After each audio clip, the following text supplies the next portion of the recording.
Selamat pagi. Assalamualaikum warahmatullahi wabarakatuh. Selamat datang di channel ID Sejarah, channel yang membahas mengenai materi pelajaran sejarah di tingkatan SMA.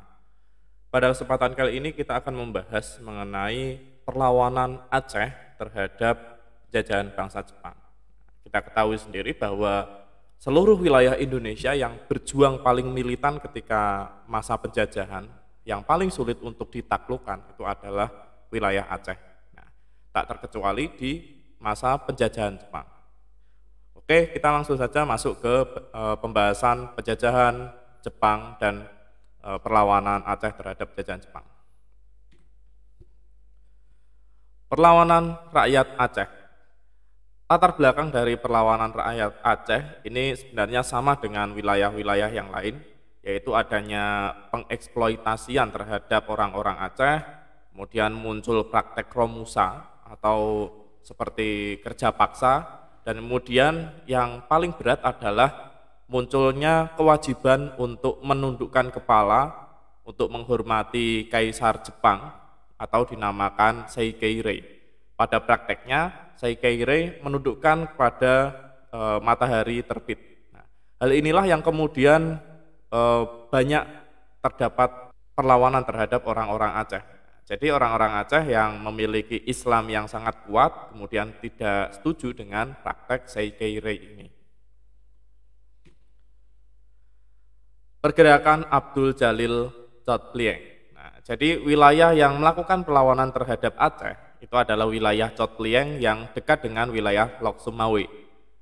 Perlawanan di Cotleng dipimpin oleh seorang guru ngaji yang mengajarkan agama Islam, guru ngaji di wilayah tersebut bernama Abdul Jalil Cotleng. Latar belakangnya seperti yang Pak Ardi jelaskan tadi, kemudian Abdul Jalil Cotleng mengumpulkan massa untuk melakukan penyerangan pada tanggal 10 November 1942. Dengan adanya penyerangan ini, kemudian Jepang pun melakukan reaksi atas penyerangan tersebut. Pertempuran Cotleng kemudian berlanjut dengan Jepang melakukan serangan balasan. Pada tanggal 24 November 1942, Jepang melakukan penyerangan namun dapat ditumpas oleh orang-orang Cotleng.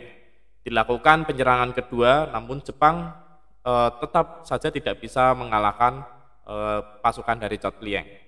Yang ketiga barulah ketika Jepang menyerang sebuah masjid. Nah, ini menghasilkan Cotleng mengalami kekalahan. Jadi kekalahan rakyat Cotleng itu dikarenakan masjidnya dibakar. Dengan kalahnya orang-orang Cotleng, maka kemudian rakyat dari Cotleng yang melakukan konflik dengan pihak Jepang kemudian mundur ke wilayah yang namanya Buloh Blang Arak. Nah, kemudian dari sini orang-orang Cotleng mengamankan diri di wilayah tersebut hingga suatu saat diseranglah oleh pihak Jepang, maka Abdul Jalil gugur dan kemudian diabadikan menjadi pahlawan bangsa. Dampak dari penyerangan Jepang kepada Cotleng adalah 120 orang meninggal dan 150 orang luka-luka, sedangkan dari pihak Jepang kehilangan 90 orang prajuritnya. Kemudian setelah perlawanan dari Cotleng ini, kemudian perlawanan ke pihak Jepang itu meluas ke berbagai wilayah di wilayah Aceh. Oke, kira-kira seperti itulah kronologis dari perlawanan dari orang-orang Cotleng yang kemudian dianggap menjadi satu peristiwa yang heroik, terutama di wilayah Aceh terhadap penjajahan pihak Jepang. Cukup sekian, wassalamualaikum warahmatullahi wabarakatuh.